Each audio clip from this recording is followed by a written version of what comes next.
Particulate matter, the pollutant largely emitted from combustion sources, is a public health concern because of its known association with all-cause mortality. Inhalable particles with an aerodynamic diameter of 10 microns or less are called PM10, while fine particulates, which have an aerodynamic diameter of 2.5 microns or less, are called PM2.5.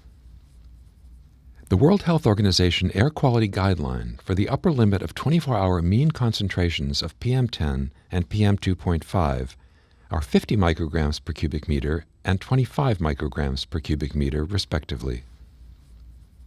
Previous studies have examined the association between short-term PM exposure and daily mortality, but they have largely used different statistical methods to investigate single cities, regions, or countries.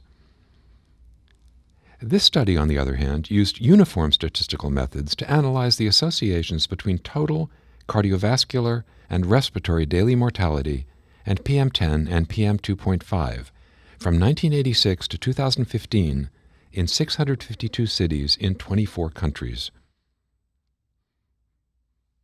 Although there was substantial variability, the annual mean daily concentrations for the entire study sample were 56 micrograms per cubic meter for PM10 and 35.6 micrograms per cubic meter for PM2.5.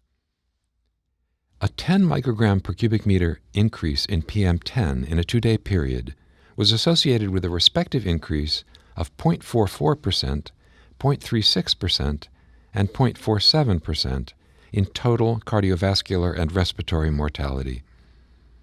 The same increase in PM2.5 concentrations was associated with increases in mortality of 0.68%, 0.55%, and 0.74%. These results show a positive association between short-term exposure to PM10 and PM2.5 and total cardiovascular and respiratory mortality. Full study results are available at nejm.org.